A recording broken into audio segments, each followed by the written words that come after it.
ఆంధ్రప్రదేశ్ ప్రజలకు నూతన సంవత్సర కానుక.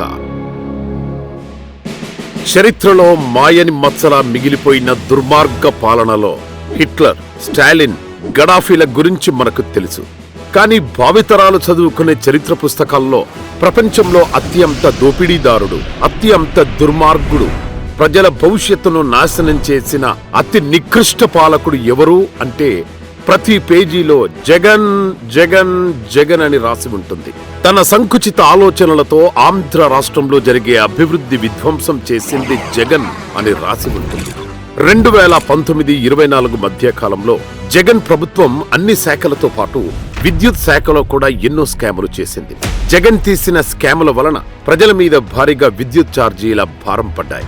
కానీ కూటమి ప్రభుత్వం ఎన్నికల మేనిఫెస్టోలో విద్యుత్ ఛార్జీలు పెంచము అని హామీ ఇచ్చింది. ఇచ్చిన మాట ప్రకారమే కూటమి ప్రభుత్వం ఆంధ్రప్రదేశ్ ప్రజలకు కొత్త సంవత్సరం కానుకగా ప్రజలపై ఎలాంటి భారం మోపకుండా ట్రూ అప్ ఛార్జీలు మొత్తం ప్రభుత్వమే భరించాలని నిర్ణయించింది. 2019-20 నుంచి 2023-24 మధ్య కాలానికి సంబంధించి ప్రభుత్వం ఈ నిర్ణయం తీసుకుంది. ఈ నిర్ణయం వలన దాదాపు 4,498 కోట్ల భారం నుండి ప్రజలకు ఊరట కలుగుతుంది. అసలు ట్రూ అప్ ఛార్జీలంటే ఏంటి? సాధారణంగా విద్యుత్ పంపిణీ సంస్థలు డిస్కమ్ విద్యుత్తును కొనుగోలు చేసేటప్పుడు అయ్యే ఖర్చు అంచనాల కంటే పెరిగినప్పుడు ఆ పెరిగిన ఛార్జీలను ట్రూ అప్ రూపంలో వినియోగదారుల నుంచి వసూలు చేస్తారు.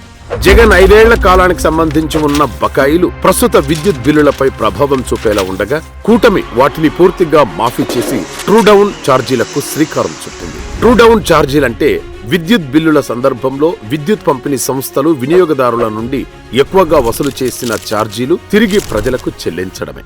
జగన్ 5 ఏళ్ల పాలనలో విద్యుత్ శాఖను తన సొంత జేబు సంస్థగా మార్చుకుంది.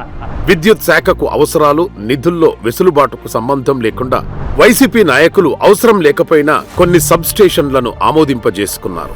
దీంతో గత ప్రభుత్వంలో 1891 కోట్లతో 927 సబ్ స్టేషన్లకు అనుమతించింది.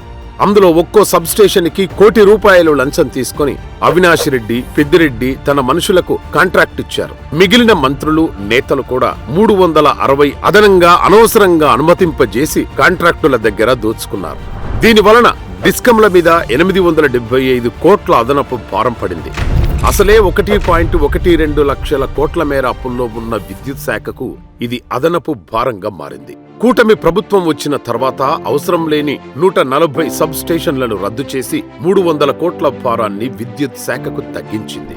జగన్ తన లంచగొండి అనుమాయులను పెంచి పోషించడానికి విద్యుత్ ఛార్జీలు పెంచుతూ ప్రజల మీద విద్యుత్ భారం పెంచాడు. ప్రజల మీద విద్యుత్ ఛార్జీల భారం తగ్గించాలని గౌరవ ముఖ్యమంత్రి నారా చంద్రబాబు నాయుడు గారు ఎన్నికల హామీల్లో కూటమి ప్రభుత్వం రాగానే కరెంటు ఛార్జీలు పెంచము అని హామీ ఇచ్చారు. కరెంటు ఛార్జీలు పెరిగాయా లేదా? ఎన్నిసార్లు పెరిగాయి? 8 సార్లు పెంచాడు దుర్మార్గుడు. అదే 5 సంవత్సరాలు కరెంటు కొడుతున్నా కరెంట్ ఇచ్చి ₹1 పెంచానా అని మిమ్మల్ని అడుగుతున్నా నేను. ఇచ్చిన మాట ప్రకారం ప్రభుత్వం వచ్చిన తర్వాత అసలు కరెంటు ఛార్జీలే పెంచలేదు. గత సెప్టెంబర్లో 923 కోట్ల రూపాయల ట్రూ అప్ ఛార్జీలను ప్రభుత్వమే భరించి ప్రజల మీద విద్యుత్ భారం తగ్గించింది.